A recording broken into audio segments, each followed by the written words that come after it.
What makes a sandwich 10x better? The bread. Your ingredients could be mediocre, but with good bread, that sandwich will be killer. I agree. The sandwich really lives and dies with the quality of the bread. Depending on the type of sandwich, I think the quality of the meat inside is even more important. Sure, Oscar Mayer sandwich slices taste like turkey and ham, but turkey and ham shouldn't feel like slippery discs. They should be thick and textured. Post-Thanksgiving turkey sandwiches are like a light from heaven. Chips. On the sandwich. Chip butty or a crisp sarnie? Chip balm, salted butter, nothing better. Another sandwich. 9 more sandwiches. Use a toaster oven on broil setting. 1. Toast bread lightly, then put mustard on 1 slice, and 2. Add first layer of meat, pastrami, and heat up. 3. Add second layer of meat, turkey, and heat up. 4. Add pepperoni slices and heat up. 5. Melt cheese on top of meat. 6. Dress other slice with mayo, lettuce, tomato and vinaigrette. 7. Enjoy your warm delicious sandwich. I often drizzle some Italian dressing over the lettuce in my sandwiches, as long as it's eaten quickie, that extra tang is proper concern for layering construction. This, to me, is the #1 factor that separates a sandwichologist from the fools that just loosely slap a bunch of stuff between bread. For example, if you put sliced avocado right next to the cheese, it will all squirt out. Instead, it should go directly up against the bread with a layer of something that will help keep it there, like lettuce. On the other hand, pickles should not go directly against the bread because of the soggy factor. You've got to be sure the pickles are somewhat dried off and layered between something non-permeable, like between the meat and cheese layers. Now, the meat. Most important for the meat is distribution. Does it go all the way out to the edges? Any uneven distribution that will make it slide out. Salt your tomatoes.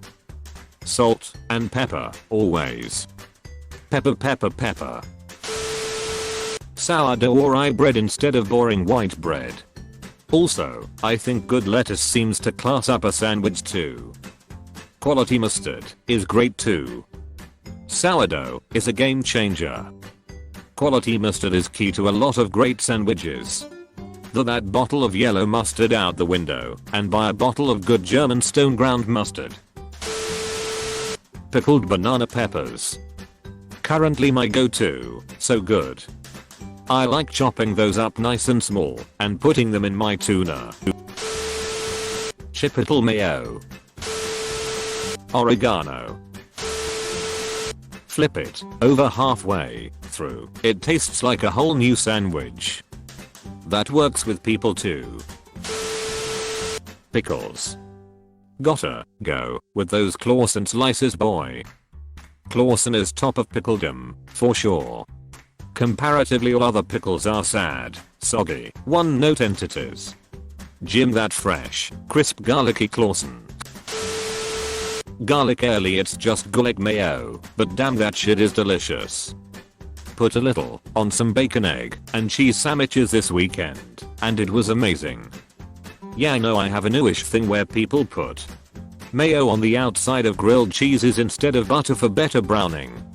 I have tried that and it works really well.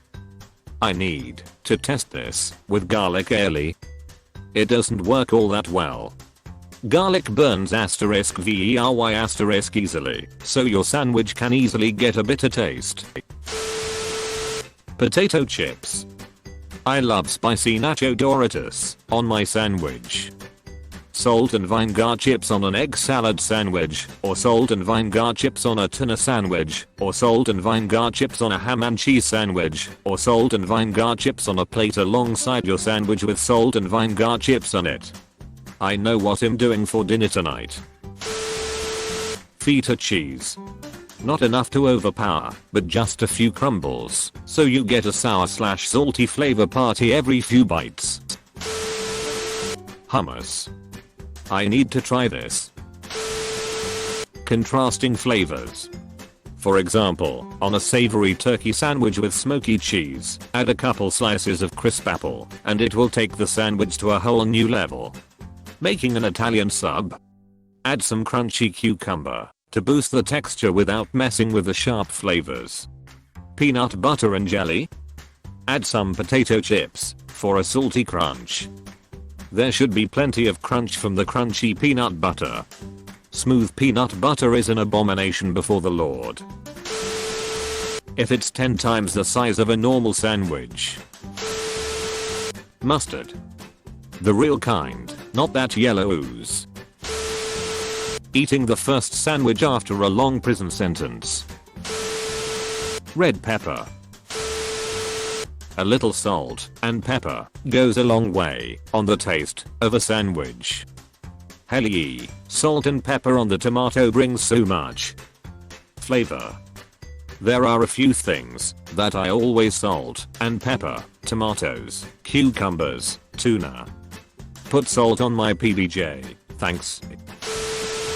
Sprouts. Tomatoes usually improve sandwiches. And a good condiment. Agree. Never trust a sandwich without a condiment. Toasted. Sriracha. Sourdough. Eating it. Hands down. 1. Making it a Monte Cristo. Virtually any sandwich is massively improved by frying after curving it in some sort of seasoned batter, egg, beer, whatever. It is its own universe of sandwiches unto itself. All it takes is adding one bowl and one small pan to the dishwasher to a little salt, pepper, vinegar, dressing, or hot sauce, 3 bacon, 4 make it a double decker. Adding a third slice of bread in the middle. Mayo. Word. Mayo is the heart of a good sandwich. Crisps or potato chips. Not in the bread, but on the side. It's the ultimate compliment to the sandwich, trust me. I almost always eat sandwiches with chips. Is this not a normal thing? Everything to the edge. A sandwich is 10x worse when half of it is just dry crust. Fresh, crispy lettuce. Also, ajwa. Look it up. Ajwa looks so delicious. I need to try and whip up a batch. Free. Bacon. Fresh, crunchy greens are a highly underrated differentiator between good and great sandwiches. Someone else makes it. Peanut butter on both slices of toasted bread. Sauce. Cut on the diagonal. Onions, mayonnaise. Makes it taste so much better. Also not as dry. Some form of condiment you like, really. Not much, just squirt a good few striped over it after you're done making the sandwich. Avocado. Onions. I like onions. Me too. Salt and pepper, or if your grandmother makes it, it tastes at least 14x better than if you make it with the exact same ingredients sauce. I have a grandmother. I have one to only. She would garnish any sandwiches with cigarette ash. 10/10 do not recommend. Rice. Secret ingredient moms love. Understanding layers and folds, this is a bit difficult to explain, but if you're putting slices of ham or turkey, not simply plodding down several slices right on top of each other like a deck of cards, but rather imperfectly laying down each slice one at a time so that each slice has some air and room from the piece that will sit atop. So, if you imagine stacking slices of bacon, you know they won't lie completely flat on top of each other. Due to the waviness of the slice, treat your meat in the same manner. This is a bit difficult to explain, says the guy who literally explained it perfectly. Toast the bread.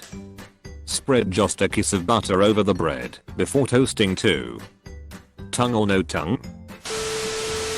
Cutting it in half diagonally.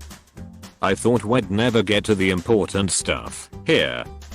I wonder why cutting diagonally makes it seem better. Hypotenuse is longer. Longer sides means more sandwich.